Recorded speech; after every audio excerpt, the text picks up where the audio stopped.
ថ្ងៃនេះគឺមកខេត្តបងប្អូនមកចូលរួមពិធីបុណ្យចម្រើនព្រះជន្មរបស់លោកយាយខាងគ្រួសាររបស់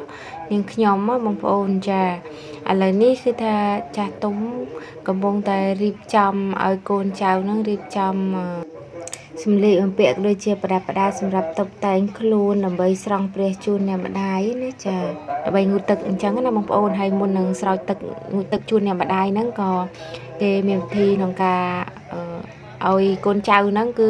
គាត់លើកសែងម្ដាយឪពុករបស់គាត់នឹង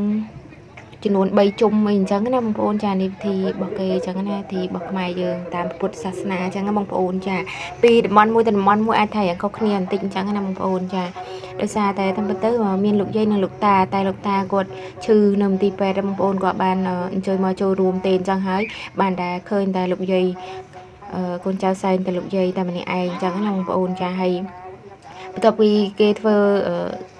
ប្រតិសិនសែងចំនួន3ជុំហើយបានលោកប្រោះព្រំស្រោចទឹក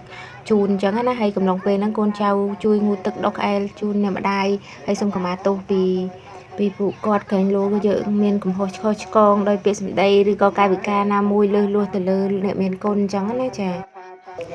ហើយមកខាងនេះត្រឹមតែម៉ោង3ជាងអីហ្នឹងណាគេថាបងប្អូនបានរៀបចំតុករួចរាល់ហើយដើម្បីត្រៀមទទួលភ្ញៀវចាហើយសម្រាប់មុខម្ហូបថ្ងៃនេះវិញគឺថាមានច្រើនគ្រប់មុខមែនតើនិយាយទៅប៉ុននេះបងប្អូនបន្តែមុខម្ហូបឡើងដូចការ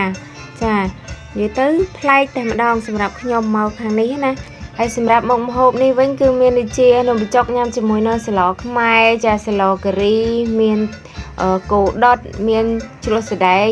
ជាមួយនឹងសាច់ជ្រូកលីងដែលជាមុខម្ហូបល្បីប្រចាំខេត្តស្វាយរៀងមិនតែប៉ុណ្ណោះគេមានផ្អែមថែមទៀតផងមានផ្អែមគេហៅថានំក្លូតអីអញ្ចឹងណាបងប្អូនរសជាតិគឺស្តៀងទៅនឹងនំក្រៀបខ្មែរយើងប្លែកបន្តិចអានេះគឺជាបង្អែមនៅខាងខេត្តស្វាយរៀងព្រៃវែងអីហ្នឹងហើយមានគ្រីជ្រលក់នំប៉័ងអីចឹងទៅខ្ញុំគេរៀបចំឲ្យញ៉ាំមុនគេដើម្បី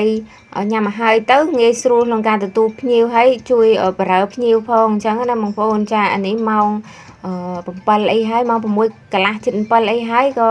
មានភ្ញៀវមកច្រើនពេញហើយមិនតែប៉ុណ្ណោះទេមានទាំងតន្ត្រីទៀតគេហៅអកកណ្ដឹងណាគេដាក់អកកណ្ដឹងទទួលភ្ញៀវថែមទៀតផងដោយបងប្អូនបានលឺចឹងនិយាយទៅស្មើនឹងការមករោងហ្មងណាអញ្ចឹងសម្រាប់ថ្ងៃនេះមានតែប៉ុណ្្នឹងឯងអរគុណច្រើនបងប្អូនសម្រាប់ការទស្សនាជម្រាបលា